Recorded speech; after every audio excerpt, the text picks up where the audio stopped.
And we're live! Woohoo! Welcome along to the live stream, everybody. For those that don't know who I am, hello, I'm Gavin Hoey. I'm one of the presenters right here on Adorama TV, and you are watching Adorama TV live. Unless you're watching the recording, in which case you're watching the recording of the live. Hello, recorded people. Hello, people in the future. Are you enjoying the future? Is it as amazing as we all think it's going to be? Of course, it's the future. For those that are live, welcome to the live session. If you're watching live, you're able to comment and give me some direction and some feedback. And I can't do that on my own because behind the camera, you can see them and you can hear them. I've got Freya on the super switcher and Sam on the comments. Hello. Woo. Hi everyone. How's everyone doing? We've got lots of people here. Would you like to know where some of them are from? Some of them, yes. Some of them, not everybody, Not because all we'll of be them. here for quite a long time. So we've got, I'm going to start at the bottom this time. We're going to go Louisiana. We've got South Africa. We've got, a first-time watcher from Dubai. We've got Colorado. We've got Indiana, North Carolina. Very wet and cold Germany. We've got Kuwait. We've got Malden and Essex. Oh, sunny, yes. It's very sunny in the UK at the moment, which is unexpected. We've got Connecticut. We've got Clacton-on-Sea, and I'm going to say hi to my sister-in-law. Hi, Kaz. We've got Toronto. We've got the Netherlands. We've got Gloucester and Sweden. There we go. Little roundup there. That's well done. Thank you for covering for me whilst I thought, you know what I should probably do? I should probably set my camera up for tethering. Yes, we're live. Anything can and definitely will go wrong in the next hour, so stick around and find out what that is. Because today, what are we doing? We're going to be doing, is flat light ruining your portraits?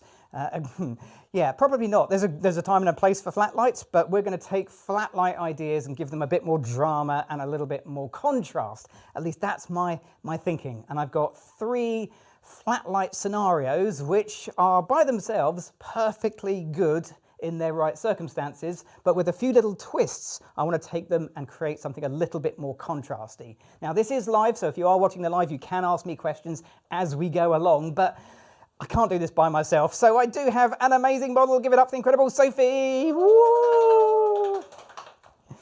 So Sophie has gamely volunteered to be the model. Have a seat. Let's start with something nice and straightforward because we're going to begin with classic beauty lighting. So I'm going to set that up, which is traditionally quite a flat light, and it gives me the opportunity to explain what I mean by that, and then we'll make it a bit more interesting. So, whilst you guys are getting yourself sorted out in the chat, and I'm getting myself sorted out with cables, let's get some lighting set up. So, for those that like to know, what are we doing with the gear? Let's do the gear straight away. So, the flash I'm using today is the Flashpoint Evolve 200 Pro. I can turn my little light on, there we go. Pro Mark II. This is my sort of go-to. I mean, it might make more sense that way up, but yeah, there we go. And now I've taken it off, it gives me a very good opportunity to actually turn it on, okay? For anyone wondering on the chat, have I actually turned it on? I'd forgotten, but I have now turned it on. The softbox I'm using is actually a strip box for today. I'm using the 12 by 36 inch strip box from Glow. It is perfect. It's about the same size as your screen if you're wondering how big it is. And it is my favorite little softbox for a majority of work. When things are going to be different and changing a lot, I do have a different softbox we'll use right at the end, but we'll get to that in a little bit. We got a comment I'm going to just already? Okay. Well, we've got lots of comments. Okay. So Robin said, don't forget to press the like button, folks. It costs nothing and makes Gav happy. It does. And us as well, Robin. That's a good point. True. And Gunther said, interesting shirt, just needs an axe as a prop. Funny And then enough, Colin said, is it one within National reach. Plaid Shirt Day? Yes. We we did did point this realise out. that. Yeah, we did point out that Soph and I are now basically wearing nearly matching shirts. But yeah, did you guys not get the memo for that? That's what it is. That's exactly what Gunther said. Did I miss the memo? And matching shirts, impressed. So, and we didn't even talk about it in advance. It was just kind of like, yeah, we just both wore the same thing. Mind readers, it's like we've worked together before. So beauty lighting, if you've not worked out what beauty lighting is from previous Adorama videos, I will very, very quickly explain it. It is basically lighting that comes directly from above onto your model. And sometimes you use a beauty dish, but you don't have to. It's not a requirement. What is a requirement is a bit of health and safety. So I've put the light out on a little grip arm. You probably won't see. I don't even think the top camera will catch that one, will it? No. Hang on. There it is. Okay. It's on a little grip arm. There's my little Evolve 200 or Godox AD 200 if you're not in the US. Then that is pointing pretty much straight down onto Sophie. Health and safety, right at the bottom, I've got the long leg over the top of the weight, or the weight over the top of the long leg, and I'm going to put a sandbag, which is not full of sand, on top of that, and make sure that it's free floating. If your sandbag swings, it's doing its job. If it sits on the floor, it's doing very little other than holding the carpet down. Okay, so something like that. Can you take a question? Of course I can, yeah. Joe asked, I've wondered if there is a difference between the deflector inside a softbox turned convex or concave towards the light. Yeah, I wonder the same thing. I never use it, Joe. So what Joe is asking is about a deflector. I'm not sure. I might have one. See if I've got one in a drawer somewhere. No, I don't even have one in a drawer. But in your little bag, you'll find with a lot of these lights, they have a metal deflector dish, which is used to avoid hot spots, I think. Certainly if you use a beauty dish, it's very much part of the design of that. I don't really use a beauty dish. I never really got on with them. That's probably more about me than anything else. And I don't use the deflector dishes on these. But try it, Joe. Let us know. Okay, so the next thing you add in with beauty lighting is a reflector, because that light is not that soft and even. So let's add another light modifier. Sometimes it can be an actual flash. I like to use a reflector. And we're just going to pop this in underneath. Find out where the little bit to tighten it up is. It's there. And hopefully this all slides on. There we go. So I'm using a reflector arm just to grip the reflector. And I've left gear links to the majority of the stuff I'm using in the video description. So if you want to find out what I'm using, go check out that. So if I'm going to bring this in closer to you, let me know when it hits you and I'll back it up a bit. Pretty good, huh? That works. So there we go. We've made, also known as clamshell lighting. Okay, because effectively it's like two clamshells, I guess. A light at the top, reflector underneath, bounce lights back in, fills in the shadows, gives you very flat lighting. Okay, oh, I should actually take a meter reading. Just going to dive in. Sophie, I'm going to pop this near your chin. I could do trial and error. I like to use a flash meter because it gets me pretty accurate results fairly straight away. It just helps to turn the transmitter on. Oh, what have I missed? I've missed something really important. What have I missed? Oh my goodness me. What am I thinking? We're doing a live on Adorama and I've missed something absolutely critical. I'm going to do it now. I'm going to do it. Someone can put it in the chat. Sophie, if you can just look at me a second. I'm just going to take a picture. Here we go. Okay, this is the picture that's what I've missed. No flash, no picture. Yeah, I don't know if anyone noticed. I probably got away with it. Well, now you've mentioned it. Yeah, actually, Michael said selfie, you know. It's not wrong. We got Sophie in today. I'm not doing a selfie. The dark shot, no flash, no picture, NFNP, yeah. NFNS. No flash, no selfie. No flash, no selfie. Oh, I see. Yeah, they're all on it. Yeah. Okay. Fantastic. Right, so I can turn my flash meter back on and just take a little test meter reading. And I want to get this to match my camera. So once my flash meter... Frey's got me on her toes. I'm trying to follow you. Once my flash meter has got me pretty much to f8 and 2/10, which is close enough for the purposes of this demonstration, then I know my light is going to be more or less the same as my camera settings. Today I'm working at 250th of a second, my flash sync speed, f8 for a good depth of field, ISO 200. Okay, here we go. Quick little test photo. Yeah, I'll take some photos. You ask me some questions. Okay, so Hauser asked, do you use the same distance for the reflector and the softbox to the subject? No. I can't say I'm that scientific about it, to be honest with you. It is, in my opinion, if it looks right, it is right. So I know for some people that isn't accurate enough, but for me, that's accurate enough. I'm not trying to get a consistent result. If this was my day job, if headshots were my day job, I would have this nailed down to the 10th of an inch, just to make sure it was the same every single time so you get consistency. Luckily, this is our starting point, not our end point. So whilst these pictures are absolutely lovely, because they're Sophie, aren't they? I mean, they're just gorgeous, and whilst they're lovely and sharp and crisp and detailed, they are quite flat. And by that I mean, Sophie, just look straight at me. I mean, there's no real shift in the light from one side to another. The background is the same. The lighting on Sophie is the same. The light almost from top to bottom is the same. It is really flat light. It's not a bad picture, but that's not what we want to do today. So I want to add a little bit of life into this setup. I'm going to do it really simply by moving a light. Well, there's only one light. It's going to be this light. So let's move this light. Watch how far it goes. Can I have the top camera? Okay, here we go. So it was right over the centre of Sophie. Whoa, look at that. That's a great camera angle. Well done, good choice. So now it's more or less just this part that's lighting Sophie. Okay, so the majority of the light is over here. It's going to hit the wall, it's going to bounce around. That's fine. It might change my exposure, so I'm going to take another meter reading. Sophie, I'm going to hold this near your chin. Always warn your model. Okay, yeah, I lost a third of a stop. So I'll take that up by a third. Okay, we'll take the same picture again. So just look straight down the lens at me. Whoops. Okay. Someone's commented Sophie's makeup, beautiful makeup.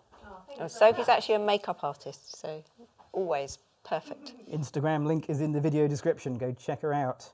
So can you spot the difference? Can you see how that has changed on this side now, the shadow side of the face? That's direct light overhead, and that is light just off to the side.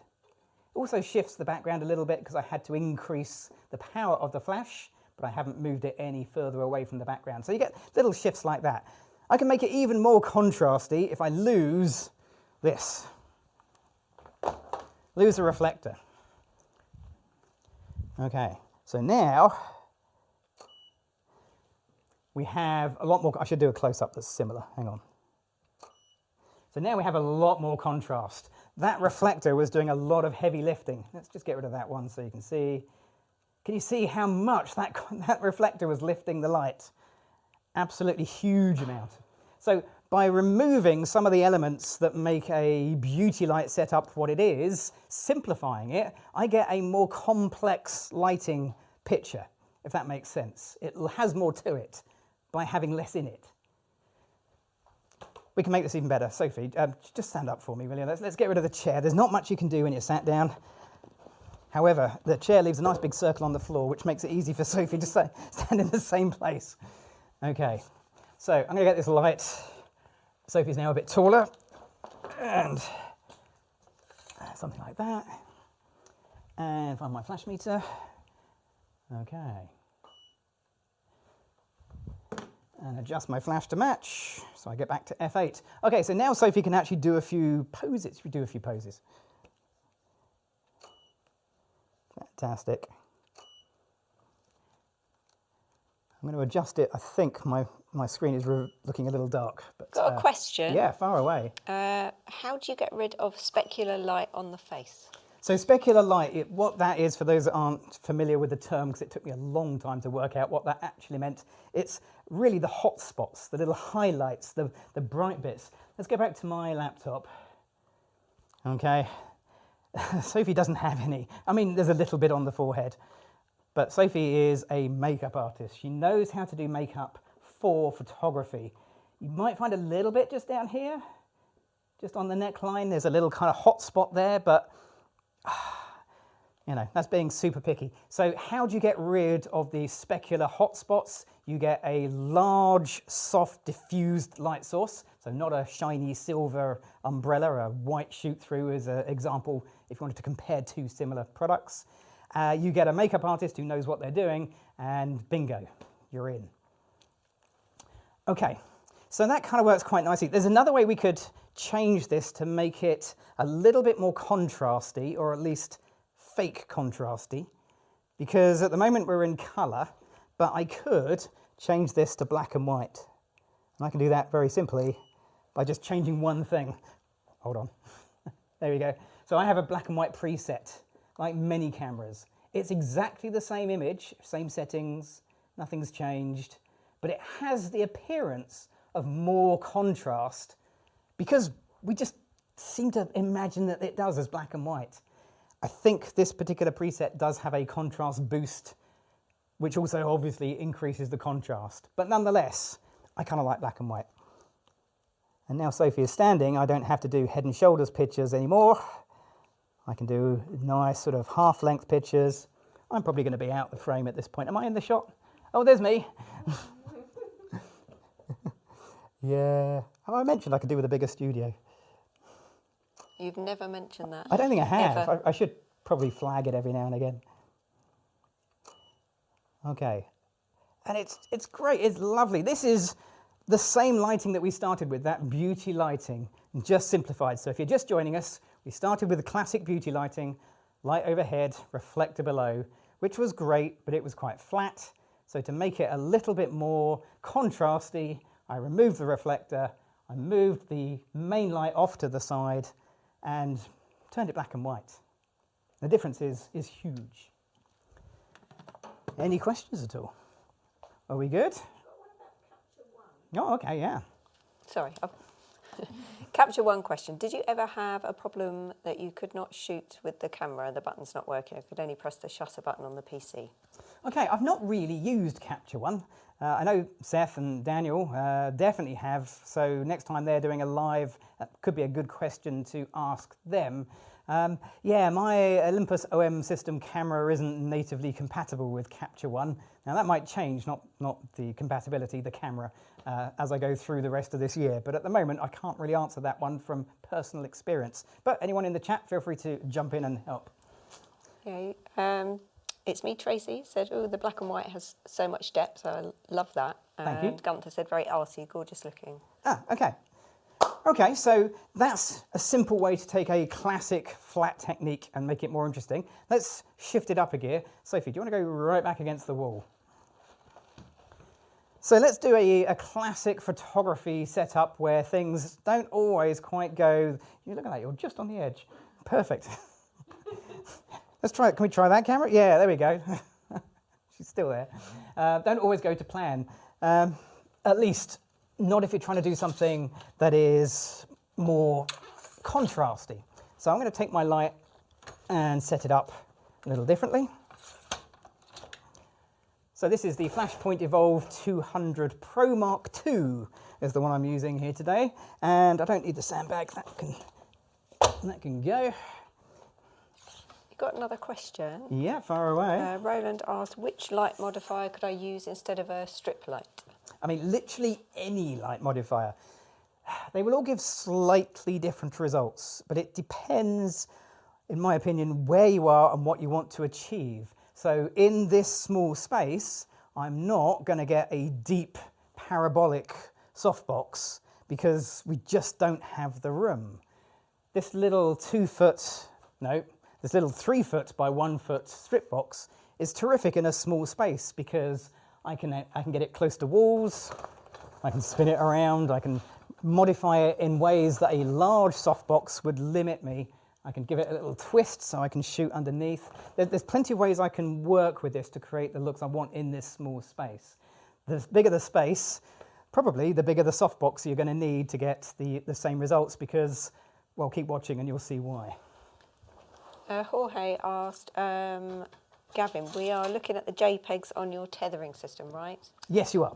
So I'm bringing the JPEGs in because they're quicker to import rather than the RAW files, although my tethering system is also bringing in the RAW files. But they just take a few seconds longer to bring in. And every second counts, right? Right.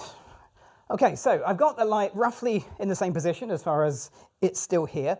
And if you're a beginner photographer, this is the sort of thing you might find yourself doing and not realizing why you've got such flat results. So, let's go. Oh, I should take a meter reading. Hang on. Let's do it. Let's not guess. Let's do it properly. Sophie, I'm going to pop this near your chin. So, we are a fair distance away from Sophie. It's going to affect my exposure. So I'm working at f8. So I've ended up with the flash at the same power as it was before. Hang on, cover Sophie's face. There you go. There you go, that, it works, you see? face detect, you can work around it. At f4, so effectively 2 stops less by moving Sophie away from the light. So I need to increase my flash by roughly 2 stops, which is putting me almost at full power. I'm going to pop this near your chin. So Larry's asked, what meter are you using? I guess it's in the description, is it? I can't remember actually. I hope so. It might be. I'm using, just for Larry, the Sekonic L858D, and because it's from a North American market, it has a U next to it. And inside, I won't take it apart, but in the back here is a Godox transmitter. So when I press the button on the side here, the light flashes. Okay. Oh, and of course that ruins my. It said F8. You don't need to take my word for it. So here's the problem. If I do this, let me just turn that off for you. Hang on. That's better. And I don't change anything. I've got the Evolve 200 Pro Mark II up there, running very nearly at full power. And I'm getting really flat lighting. Now, don't confuse flat lighting with soft lighting. That's not the same thing. Okay, this is definitely not soft lighting. This is, well, it's got shadow, you can see it. Look at that. If anything, it's hard lighting. You can see quite a defined shadow that matches Sophie's ear. So you can definitely call that harder lighting. But what it is incredibly even from corner to corner. And in my mind, that is flat. There's no difference from corner to corner. It's basically the same. Now, if I was doing a family group session, if I was doing a corporate job, if I was doing anything where I needed a group of people to be evenly exposed, I'm doing this every day. It's not exciting, but it pays the bills. Luckily today, that's not what we're doing. We're not doing pay the bills photography. We are doing make your portraits a little bit more contrasty. So let's take a wider picture. Let's see how this actually spreads out. I mean, look at that. It's almost exactly the same. There's definitely a shift. The light is more closer to this wall, but the inverse square law kicks in. Everything goes a little bit flat, and you look at your pictures and you think, that's not what I wanted. That's not great. And then there's another problem. There's one other problem with this as well. What's the other problem that I've just run into unexpectedly? It's quite a big one that might, if you're a beginner in lighting, really cause you problems. What have I just done? Let me know in the chat. Let's not take a bad picture of Sophie. I mean, I can take a better picture. I can just come in. You've got some questions. Far away. So Rai said, asked, do you prefer shadows on the background or your subject to be further away from the backdrop, creating less of a shadow? I mean, it's a good question, and I actually don't mind. I mean, unlike every photographer, I like the exact opposite to what I'm doing right now, probably. Because that's what we do, isn't it? We're kind of like, oh, I wish I could do pure white backgrounds, and then you do pure white backgrounds and you think, oh, low key, that would be good. I wish I could do more low key. So by and large, I like shadows on the background. And that's partly because I work in really small space where getting rid of them is quite a challenge because we don't have a lot of space to let the background be controlled. But I've grown to like them. So yeah, I tend to like them, but not this type of shadow. So Damien said, would it ruin the demo if I said I really like that picture? Yep, Damien, that would. Consider yourself correct, but ruining the demo. You're right. And if that's what you wanted, that's exactly what you've got. Big thumbs up, well done, massive ticks. So the problem is, I'm running this flash at, where are we? If I can bring up my thing here, at full power. Okay, 1:1, full power to make this work. Now you've bought an Evolve 200 or a Godox AD 200, and all of a sudden, you've got nowhere to go. Your batteries are running down quick, the recycle time is long, the flash duration is huge, so if there's any movement, you might get blur. There's a bunch of problems that I've created for myself by running it at full power. The AD 200, Evolve 200 is a powerful flash, but you've got to know how to use it best. And this is not its best position. We're struggling, we pushed it to the limit. If I was at f11, I'd have to go ISO 400. So how do you make this work? Okay, there are two things I could do. The first thing is I could live with it and make the scene work for me. So let's do that. I could try moving my feet. move my feet. Here we go. Let's see. Okay, I've changed nothing. I've still got the same problems with the flash at maximum power, but how much more interesting is that than that? Okay? I mean, someone will disagree with me, but I prefer that one. That, I think, is a great shot. And it works because the flash is more or less 90 degrees to my photography position. But listen to the click versus the beep. Click, beep. Okay, so there's quite a long gap between the two. Looks good though, doesn't it? So that's one way we could actually fix a problem. Move your feet. There is another way I can fix the problem. Let me take the bad picture. Perhaps we should do them in colour. Let's put it into colour. Hang on, let's have a colour picture. There we go. So yeah, Chris said I would like to see it in colour. Hang on, give the audience what they want. Colour.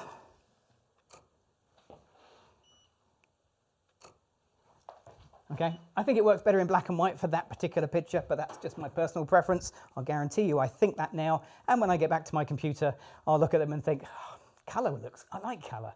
That's why I work in RAW, because I can make that choice afterwards. Right, okay, yeah, let's go back 2 pictures. So this, I'm going to show you how to take this exact picture and change the background so it has a gradient of exposure from a light to a dark. I'm not going to move Sophie, I'm going to move her temporarily, but she's going to go back in the same position, and I'm not going to change the light position. So how am I going to do it? Let me know in the chat. How do I make this gradient happen? Sophie stays still, light position doesn't move. I mean, there's going to be a massive clue coming any second now. So, Sophie, do you want to just step out of the way, because it's probably safer? I am going to need those. And this should give you a clue.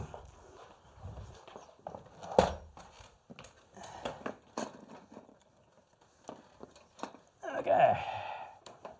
So you had some guesses. Already? Well, they're fast typers, aren't they? Grid. Good, yes, no. Grid or reflector. Also Grid, good, but no. Feather the light, grid. Yeah, Turn the strip box vertically. Yeah. Oh, okay. I'll try some of those in a bit. Some of those are actually quite good. Damn, yeah. That's the trouble with Adorama TV, guys. You know this. You know this stuff. This is great. Okay. We've got Ray. It says, hello from North Norfolk. It's always valuable to watch your videos, but I usually watch the recordings. Today is, I think, my first live visit. Hey, Larry. Hi, Ray. Welcome to the live. I'd love to say they're better live, and they are better. You get to interact, so that's good. Okay, so let's get you back in. So what I've got is a background that is patterned, textured, available from Adorama. There is a link. We made sure the link made it onto the live stream. It has a light corner and a dark corner. Now I've positioned this camera. We need little tally lights so I know which camera to look at. I've been saying that. Yeah. I know you have. I don't know if they're complicated. So yeah, a light corner and a dark corner. Lost my train of thought. And I've put the light side on the same side as the actual physical light. So that matches reality. It should be lighter on this side. It should be darker on that side. That just fits in with the light that we're going to put on Sophie. So I'm not going to change anything. I'm not going to change the exposure. We're still on full power. We still have all of those problems I haven't fixed yet.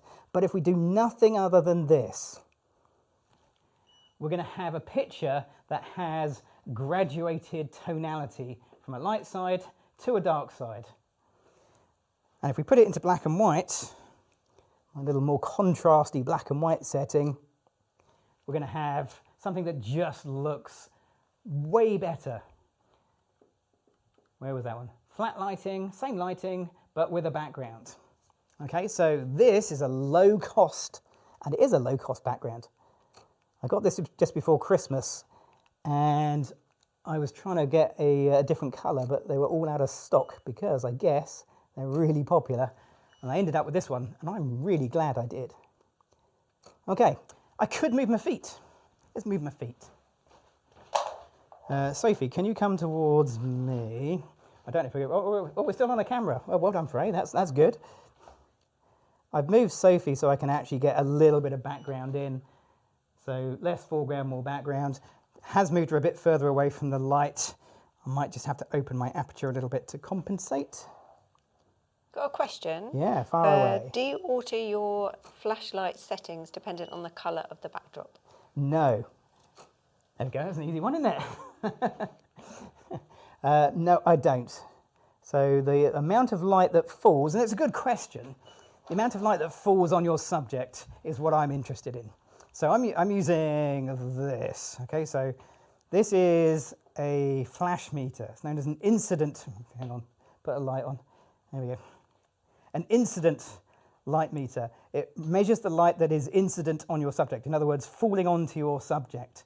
Your camera uses a reflective light meter, so the amount of light that bounces off your subject. So your camera is influenced by colour and reflection of your subject. So if you were photographing something shiny, then your exposure would be different to if you were photographing something matte black or shiny white, where this doesn't care. This has no idea what's happening behind it. It's only interested on the light that's falling on it. So it doesn't matter on the colour of Sophie's clothes, and skin tones of the person you're photographing, the background, none of that makes any difference to the flash meter if you use it in the way I do. So I've got another question. Doesn't mean it's always right. About but, the background. Yeah. So Rebecca asked, if you wanted to cheat and make the background look more even, would it work to flip it so that the dark side is nearer the light? Rebecca. Spent the entire live stream making it more contrasty, but for you, Rebecca, let's find out. It's a good question, isn't it? I think I know the answer, but I'm going to find out. I've never actually tried.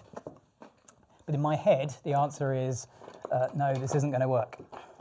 But let's see. Let's see. Maybe I'm wrong. At least not in the way we're currently set up. Alrighty. Here we go. Let's do a wide picture so we can get a bit more. Oh, it's better than I thought, actually, Rebecca. I'll give you that. I expected, because I wasn't expecting much detail there, because it is literally printed dark.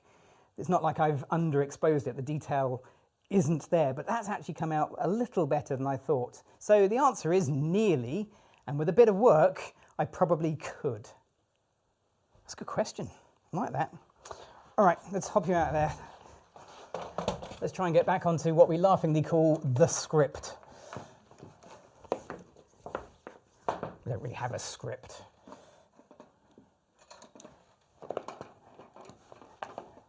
Okay. Have a seat. No, that's not a seat. Have a stand. No, have a seat. I'll get you a seat.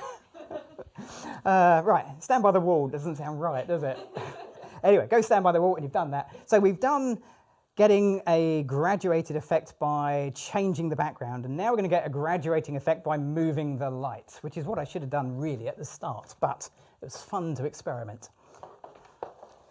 Okay, so I can get my light, and I can tuck it right in the corner, and let's do it wrong before we do it right. There we go, and we can put it right at Sophie's eye line, something like that.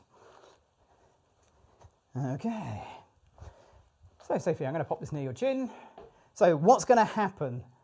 First of all, the most obvious thing that's going to happen right now, by moving the light closer, even before I take a picture, I'm going to be saving the planet, because I've gone from f8 to f16.9, which is, to you and me, or 16.8, basically f22. 16 and 8/10 is almost f22. So that's, I'm not going to work at f22, I'm going to work at f8. So it means I can take the flash down from full power to something quite a bit lower. I can't do the maths. It's way too late in the evening here on a Thursday. Okay, it's not what I dialed in. Hang on, let's hook myself in. That's better, save my legs. Right, Sophie, I'm going to pop this near your chin. And, oh, okay, there we go. So I am back to f Oh. There you go, got it. F8 and 1/10. So I went from full power, whoopsie, that's a picture of the floor, to 1/8 power. So I'm saving the planet because we're using a huge amount less light to get the same result as in correct exposure. And I'm going to get a lot more dramatic results as well. So naturally, just because of the position of the light, we get that fall off coming straight through.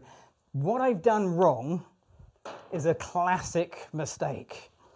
I've done something a little bit, it's not a terrible mistake. I mean, you know, no one's going to prison here, it's fine, but it is the position height-wise of the light. So the shadow underneath Sophie's chin is going straight across, 180 degrees, which might happen in the real world, but we just assume that light comes from above. And that's really where I want to put it. So let's put the light above Sophie, like that. There we go. That might change my exposure a little bit. I think we'll be fine. Nothing to see, literally nothing to see here. Okay, for those that are just joining me, no flash, no picture. I think I got away with that, didn't I? Yeah. That's for the newcomers. Yeah, okay. Let's try that again. That rarely happens. If anyone's interested as to why it happened, it's because I hadn't tightened up my transmitter and it slightly slipped off the back of the hot shoe. Okay, so now with the light, let's ignore the no flash, no picture. Can you see how that's shifted the pattern of the light? So now the shadow underneath Sophie's chin has depth, where before it was straight. And those little things just tell us in our mind that this picture has more life to it rather than just a flat, dead, straight-on picture. I think this might work as a colour. I quite like the colour of Sophie's top and the colour of the background. I think these two things work really well. Apparently your camera was not at f8. My camera was at what? My camera wasn't at f8? Oh, Yeah. It wasn't either, was it? Yeah. Oh, okay, yeah. Thank you. That is the custom preset. I must have bumped it at some point. Good catch. I really must stop putting the EXIF data on the screen because, yeah. Colin, has has anybody tracked Gavin's step count one of these live streams? Little legs, Colin, is what it is. It looks further than it is. It really does. Okay, so this is beautiful. This works really nicely. The colour of Sophie's top, the colour of that background, everything just ties together so well. Move my feet, because if I don't move my feet, I just keep taking the same picture over and over again. And the easiest way to change your light is to move your feet. Fantastic. You might think, move your feet this way, come around this way. This is going to be more straight on lighting. We've still got that graduated background effect, thanks to the inverse square law, but we don't talk about that on a Thursday evening. But I prefer the shadowy look that I'm getting from this side. That's simply moving my feet one side to the other. Don't know. Do you have a preference? Let me know in the chat. Shadow side or lit side? That's the lit side, that's the shadow side. So you got a question? Yeah, far away. Bjorn asked, is it possible to get wheels for the C-stand? It's a good question, actually. I would prefer it if he would get them because he goes whenever he picks it up. That's true, I do. It's not pleasant. They get heavy with the sandbags on. You can get aftermarket wheels that go on your C-stand, but don't get them. Just don't. It lifts your C-stand up by a couple of inches and it makes them seriously unbalanced. I bought a set once and I returned them because it was just dangerous. So good idea, but don't get the aftermarket ones. You can get C-stand bases with wheels that are properly designed. So if you want a wheeled C-stand base, buy a C-stand base with actual wheels, not aftermarket ones. Sophie, do you want to just step out? So you asked what people preferred.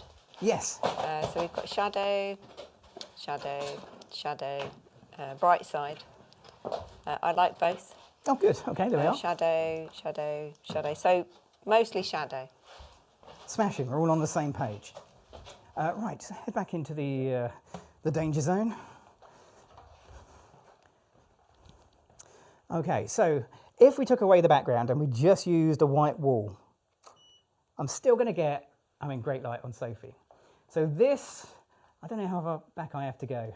Probably miles back. Let's see if we can go back far enough. Yeah, okay, here we go. Okay, so this was the light distance. This was at a far distant position, running it at full power. I'll try and take roughly the same picture, but now we've repositioned the light and see if you can spot the difference. Okay, it's in colour, but other than that, can you see how that shadow shifted? It's a softer shadow because the light is closer. The shadow shifted off to the side. It's an elevated light source, so the shadow also goes down at an angle that makes sense, and it looks really nice. Somebody asked about grids. Let's add a grid. If you're in the market for a strip box, softbox, octabox, parabolic softbox, anything, then make sure that it has at least the option for a grid, especially if you work in a small space, because you get way more control of the light. There we go. You also lose a little bit of light. Usually you lose about a stop of light. Let's see if we lose a stop of light. On the box near your chin. Yeah, pretty much. Give or take, 2/3. Okay, so same picture again, but this time with the grid. And this time we get more control of the shape of the light. The light on Sophie is basically the same, but the light that's coming down this wall has a very different feel. So this is another really simple way to take a little bit more or bring a little bit more contrast, I should say, into your images. They weren't flat, but this just makes them way more contrasty. Got a question? Yeah. Does backlighting a subject create flat lighting? There we go. Does backlighting create flat lighting? Does that answer your question? Okay, let's do a wide picture so you can see it, and then I'll do a tight picture. No, backlighting, if you do it like that, does definitely not create flat lighting. We're going to have a go with that in a second. Let's build that in now. Let's finish off with something that's a little bit closer to that.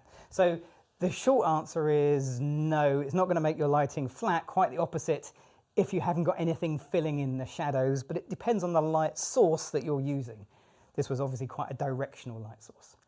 Sophie, do you want to just step out the way? And Colin has said, come on everyone, slap a like on the stream if you haven't already, because we've got 375 viewers. Have we? Great, yeah. Thanks, Colin, for doing that. Yeah, if you could, just go and like it and tell all your friends while you're there. Well, the ones that are into photography. Actually, no, maybe the ones that aren't. Yeah, why not? Okay, so we're going to get rid of the strip box, and for the last 15 minutes, we're going to do something a little bit more, larger and potentially more flat light generating. So Carl has just asked, would this setup be usable for quick corporate headshots? The soft version or the flat version, yeah, absolutely. Corporate headshot, it depends. Back when we used to do corporate headshots a lot, it was flat lighting with a little bit more flatness thrown in. The world's changed, fortunately, a little bit since then. But by and large, it was, white backgrounds, one light off to the side, basically flat. Okay, so this is a 7-foot parabolic umbrella from Westcott, link in the video description down below. And this is the diffuser, which turns it from an umbrella into basically a softbox. I've got to get the two. Has anyone ever struggled to get these two together? If you've got one of these. Okay, here's how you do it. So you get your diffusing cover and you put your umbrella inside the diffusing cover, and then you try and open up the umbrella. Okay, I've already made this more difficult because it's live. Okay, here we go. Oh, do you want to do the top camera? Okay, here we go. Ta-da! How's that? Tough crowd. Tough crowd. Okay, so that is a huge light source that requires my light. Anyone see my flash? There it is. It's not a light source I use too much in my small home studio because it is pretty much, well, it's a 7-foot parabolic umbrella. And clues in the name. However, question I get quite often is, how tall are you? It's a question I'm always answering. So this is a 7-foot parabolic umbrella. So as you can see, I'm just over 7 feet tall. I used to play basketball, but they stopped me because I had an unfair advantage for being just so tall. It was really sad. And obviously Sophie's taller than me, so I mean, Sophie, tallest model in the UK. So yeah, no, the 7 foot is around the outside, not the diameter, if anyone's interested. All right, let's get these two together. Okay, now this is definitely something I would not do on a live stream. Which makes complete sense to do it right now, doesn't it? Do you think you could manage to answer a question while you're doing that as well? Yeah. Multitasking, are you sure? Well, you know. So when doing portraits, is it absolutely necessary to have a catchlight in the eye, or is it just more for appeal? I mean, it's photography. There is no absolutes to anything. So is it absolutely necessary? No. Is it considered a good idea? Yeah, by and large. It depends, you know. If they're wearing sunglasses, they're not going to have catchlights in their eyes. If you can't see their eyes because they're doing something artistic, they won't have catchlights in their eyes, so those are perfectly good reasons why you wouldn't have them. But by and large, it's a good idea to have a catchlight in your eye. It can look a little bit dead otherwise. Okay. Right. So, same light modifier, 7-foot parabolic umbrella with a diffuser. Sophie, would you like to go and stand up against the wall? Now, in your mind, what sort of light am I going to get with this setup? Flat light or contrasty light?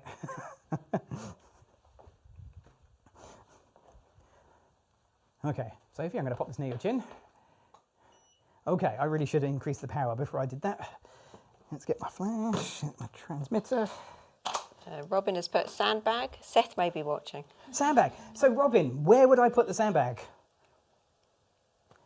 So, it's a good question. I don't mean to sort of be disparative at all, but you only put a sandbag on your light when the weight is not on the center column. Okay, so if I was to boom this out, then yeah, maybe a sandbag would make sense. But the weight is straight down there. That's not going anywhere. That's absolutely fine. So yeah, sandbags, good idea when they're needed. Bad idea the rest of the time because you've got to move the damn thing. So you've had some answers. Oh yeah, go for it. So incredible flat light, ultra flat, soft light, flat, flat, flat. I'd say flat too, soft light. I guess it depends on the angle of it. Okay. Diffuse light. I mean, there's a lot of good answers and a lot of near misses. Apparently, this is Steve, flatter than a snake's belly in a pit. Yeah, that might be true, although I can't verify the reference. So it should be flat, but it's not going to be soft. I mean, it's a big light source, but it's not a close light source. From Sophie's point of view, it's not as big as it could be if I got it closer. So there's going to be a shadow, potentially. Well, let's see. Actually, it probably isn't because it's so damn big. Here we go. Quick little test photo. Yeah, there's no shadow. It's enormous. Okay. Yeah. Look at that. I mean, as flat light modifiers go, I think it's hard to get any flatter than that. If you're going to be doing work that needs flat, constant light, so family portraits where that's the sort of picture they want because they want to be seen and clearly, and there's a group of them, this is the light modifier for you. It's a terrific, I love this light modifier. It's great. So I can take a whole bunch of pictures, and if you're thinking, move your feet, depends on the angle, somebody said, okay, I'll move my feet. Okay, this does allow us to see the shadow. And the shadow is more defined than you might imagine. Okay, so there's definitely a shadow there. It's not soft, it's not hard, it's definitely something in the middle. But this is why you buy such a large light modifier. You buy a large light modifier so you can put it far away, get really even flat lighting, and still have shadows that are reasonably soft. this is exactly what this light was designed to do. And boy, is it boring. And boring is not bad, just not what we want to do for the rest of this 10 minutes. Or So, 8 so we've minutes, got 8 minutes. even lighting and good for fashion, like catalogue. Oh, there's loads of good uses. Yeah, photos fit for a catalogues page. Yeah. Precisely. Sophie's done enough catalogue work. That would be perfect for a catalogue, wouldn't it? Yeah. It's exactly what they want.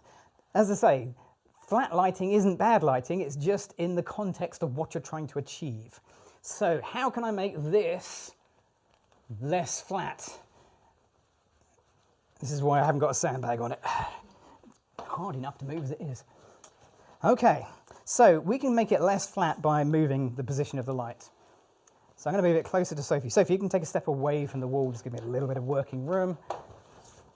Okay, let's grab this and see if we can make it a little bit taller. There we go. And anyone panics, it's absolutely fine. It's not going anywhere. We're all good. Okay, cool. I just need a light meter. Sophie, I'm going to pop this near your chin. So Damien has put, Daniel loves that as an active fill light. Yeah, absolutely. That was kind of the plan. We've run out of time, isn't it always the way? We're going to do an active fill, we're going to get some gels. Oh, well, we'll do that on the next one. Okay, so F8.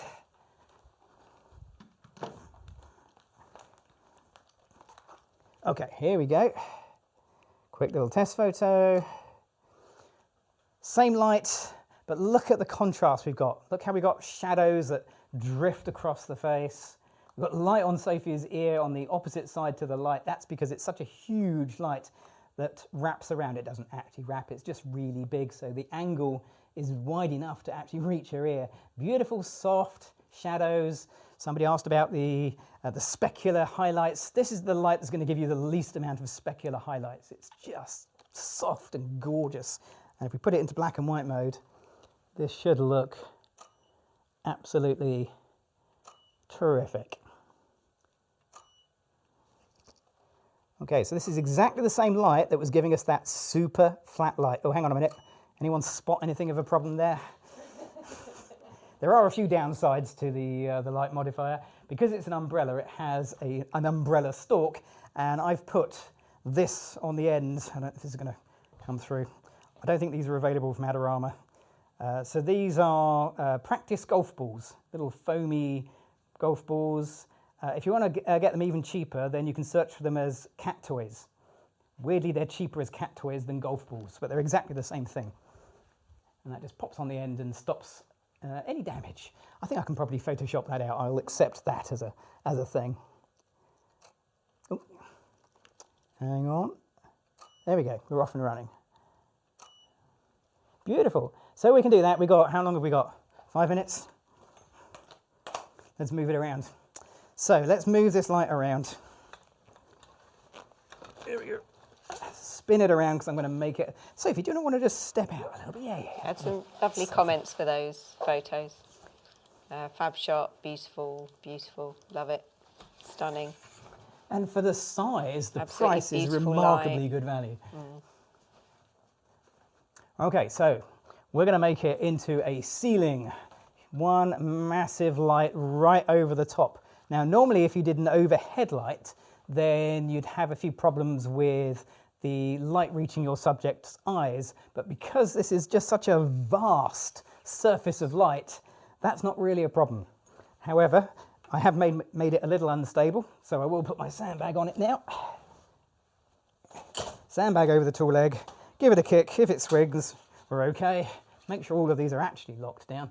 Okay. Now, I am not going to put Sophie right in the middle underneath the sharp, pointy, spiky bit.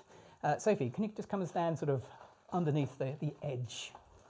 And I'm not putting her on the edge because it's the softest light or anything, because that's not really a thing. I'm putting it there so I've got as much light on the edges that's going to light Sophie from the side and the front. You got a couple of questions? Yeah, far away. Gavin, I don't see you using TTL at all. No, you won't see me using TTL. Not that there's anything against TTL. TTL through the lens flash. I can use TTL. Hang on. Let's put it on TTL mode. And it's a long time since I've done this, but we can try. TTL mode through the lens flash. The camera and the flash will communicate and give me an okay exposure. I can even lock it in. There is a TCM button on this transmitter, TTL convert to manual. So I can press and hold that and it tells me 1/64th power. Let's see if that's correct. So, whoop. Sophie, I'm going to pop this near your chin.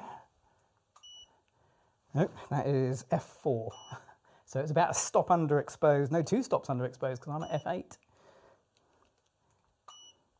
Okay.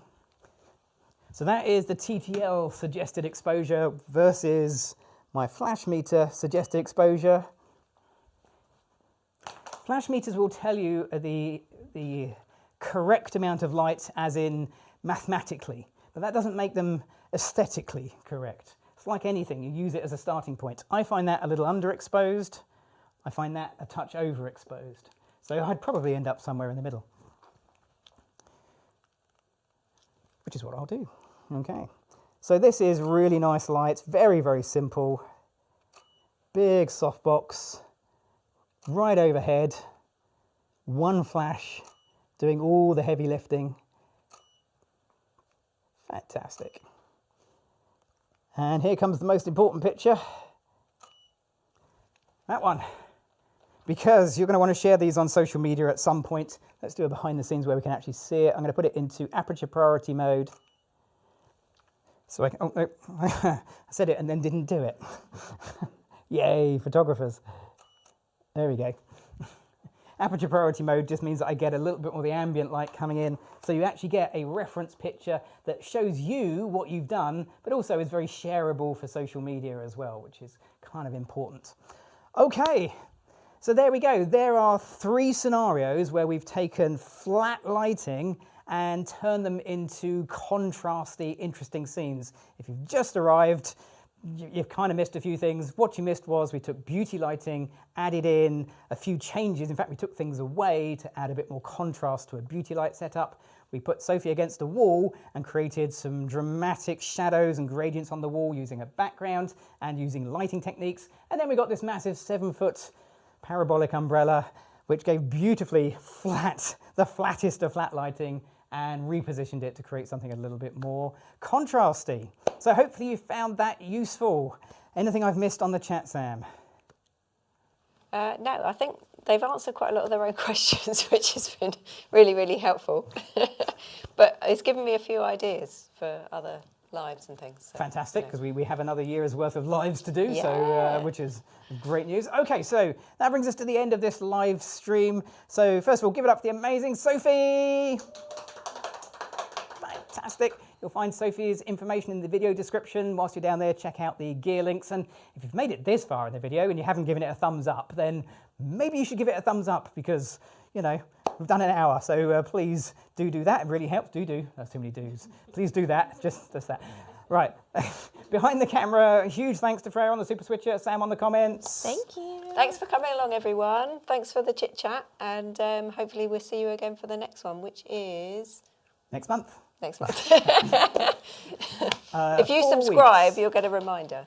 4 weeks, I think it is today. 4 weeks today, we are back here on Adorama TV. But if you can't wait that long, then Adorama has loads of stuff happening on its channel. We have a recorded video next Thursday coming out, which is an on-location video, so go watch that. There's a whole bunch of live stuff happening as well. And if you don't want to watch just this channel, then also tune into the Adorama Events channel, where you can see all the live stuff that's actually happening in store. So that's well worth a watch and well worth a subscribe if you haven't already done so.